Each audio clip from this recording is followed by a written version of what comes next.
Hello, beautiful people of the internet, and welcome back to another tier list video. If you're wondering why I'm just wearing a normal shirt today, it's because I do have work later today, but these tier list videos, they usually do not take me that long to make, so I figured I might make one before I have to go to work. Today, we are going to be doing a tier list for the band Daughters. If you're on Rate Your Music, or if you watch Anthony Fantano, chances are you know who Daughters are, and in my opinion, their evolution as a band is very, very interesting. Like, from album to album, their progression seems natural and it makes sense, while also having every album feel incredibly unique from the other ones. And I think that's really cool.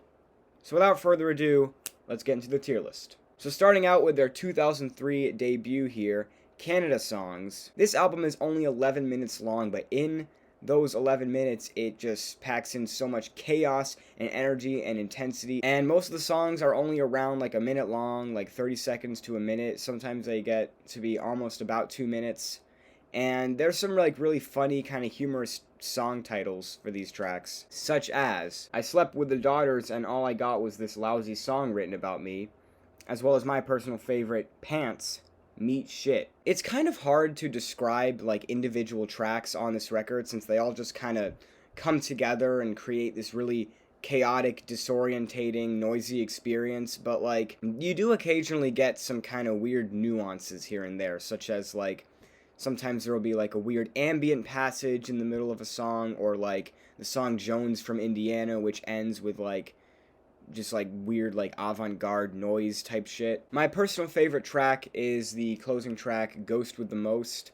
It is the longest song on the album at just under 2 minutes long, and it starts out pretty normal, but then you have like this kind of weird like sassy ending where it like builds up and there's like screams. It's all very weird and a little bit disturbing. But I really do like it. Of course, if this record were 30 or 40 minutes long, I probably wouldn't like it. It probably would get boring after a while, but you know, 11 minutes of this sort of sassy math grind, whatever you want to call it, like, it's fun. It's a fun record. I'm going to put it in the B tier. And next up, from 2006, we have their sophomore record, Hell Songs. I already talked about this record a lot. It was in my Sasscore starter pack video. If you want to know a little bit more in depth my thoughts on this album, definitely check out that video. I will say that in relation to Daughter's other records, you know, despite not being their best work or their most ambitious work, it certainly is their most unique album. Like, I would say that when I think of Daughters as a band and I think of what they sound like, this album and the sound of this album is what comes to mind for me. No one was combining mathcore and sasscore with elements of like noise rock and no wave in the way that Daughters were at the time. Like, this thing, there's really nothing else that sounds quite like it. This album keeps the weird, disorientating, strained guitar tone of Canada Songs, but replaces the screamed vocals with like kind of weird vocals that sound like this. It's not really like a heavy album exactly, like it's not super like brutal and crushing, but it's really just kind of uncanny and disorientating, and I know I've already said disorientating like twice in this review, but it's really true that this music is just kind of like a mind fuck. It's like a bad acid trip. My personal favorite track is the opening track, Daughter Spelled Wrong, which is definitely like the most no wavy song on the record. It's weird,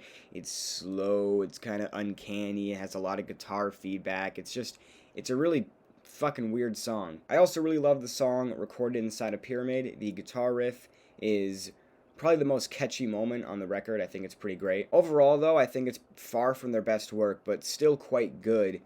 And I think I'm going to put it also in the B tier. It's better than Canada Songs, but I think they're both B tier records, in my opinion. Moving on to 2010, we have their third self-titled record. This album sees the band moving away from mathcore and grindcore and doing a full transition into noise rock. In a lot of ways, I would say that this is Daughter's most accessible work.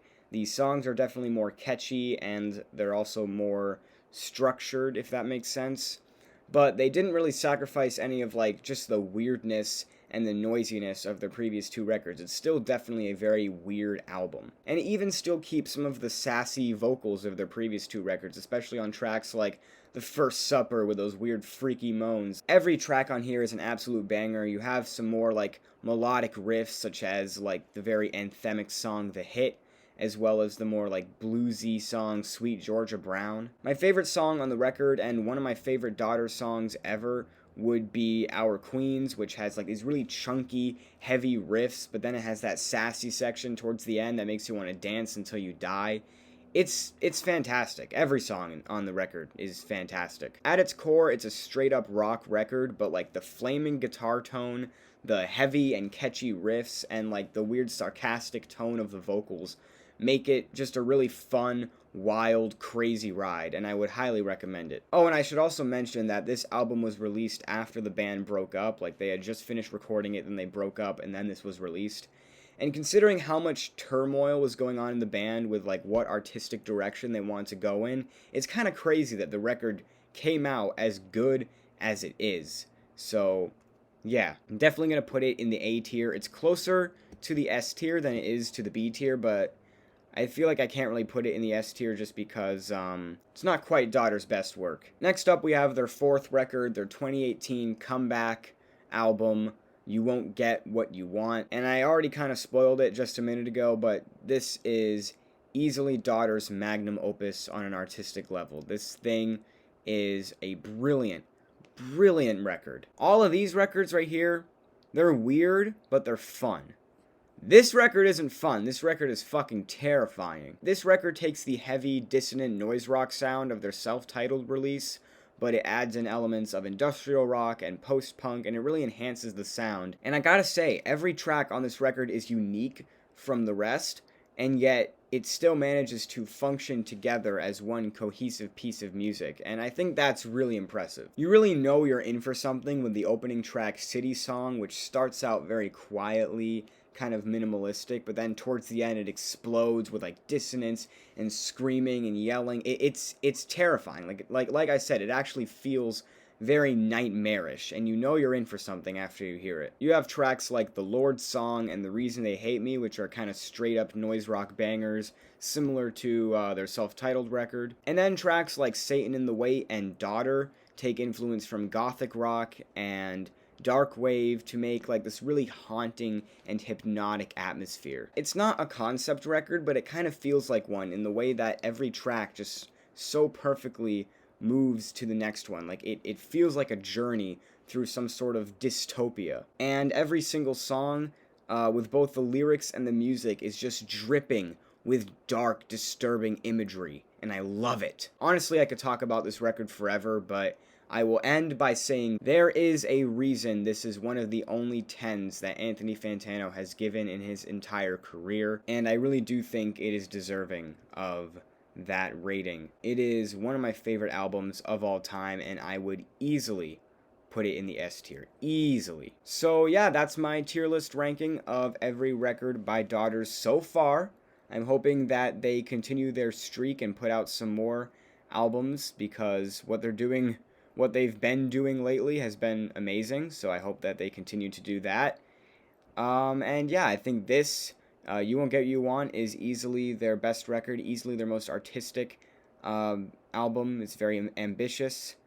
I think their self-titled record is fantastic. It's definitely up there. And I think that their first two records are pretty good as well. Not like the best thing ever, but quite good. And yeah, that's how I feel. Let me know what you guys think down below in the comments.